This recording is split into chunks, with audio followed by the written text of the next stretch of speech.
Today we're going to talk about getting ready for bow season. It may still feel like summer, but archery season is not far off, and now's the time to do so by using the 3 P's in preparation to prevent poor performance. Okay, the first P is preventive maintenance. You want to go through your bow from top to bottom and make sure everything is in good working order. Check all the screws, nuts, and bolts for tightness.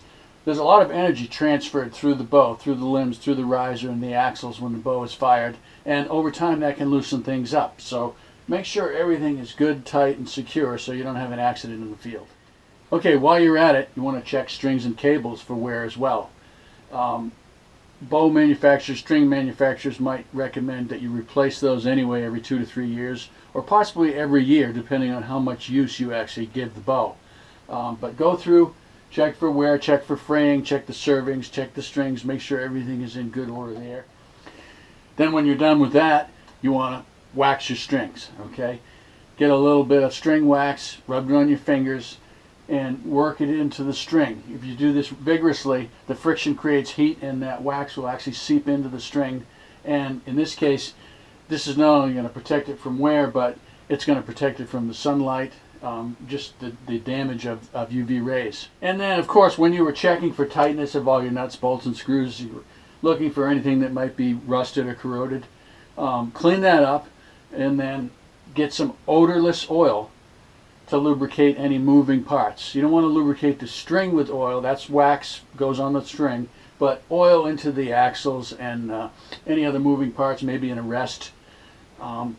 Make sure it's odorless, because obviously we're deer hunting, we're bear hunting, we're moose, we're hunting creatures that have a very good nose, and oil, petroleum is a foreign odor. They're going to pick up on that. So odorless oil in all the moving parts. And while we're at it, I should probably mention that that applies to crossbows as well. You want to keep your servings, your strings, and your rail lubricated. That reduces the wear that's going to occur anyway over time, and it keeps this shooting machine in good shape for a longer period.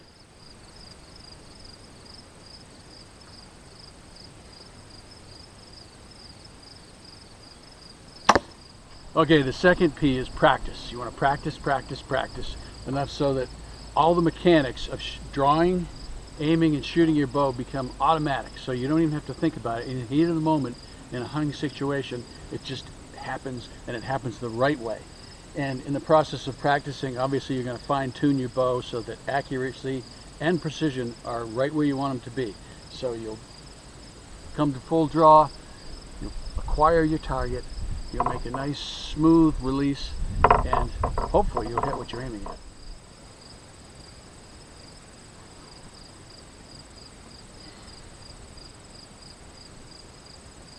We're going to start out practicing on the range just to get our equipment and our body and our mind prepared, but ultimately you should practice in hunting situations. If you hunt from a tree stand, practice from a tree stand so you can get used to that steep downward angle. If you hunt from a ground blind, practice from a ground blind so that you get used to shooting through windows, shooting from a sitting position, whatever that may be. You want to simulate the hunting situation so that there's no surprises when the real thing happens. And the third P is to prepare your paraphernalia.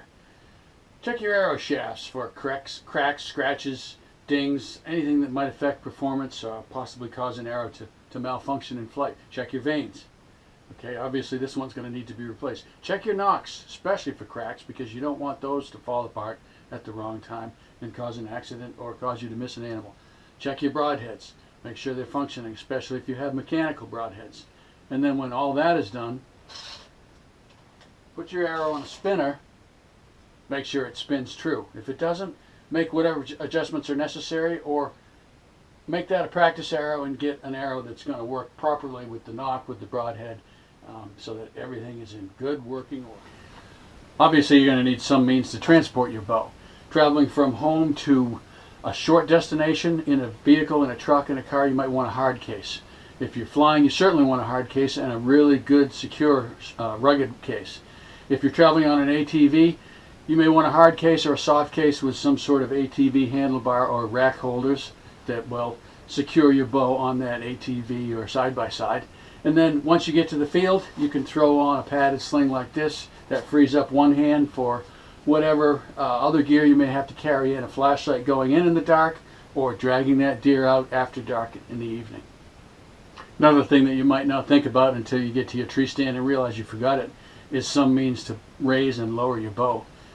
It could be as simple as a length of parachute cord, but there are certainly more fancy versions available, some that wind, some made out of web strapping, some made out of string, some made out of cable, whatever your personal preference is.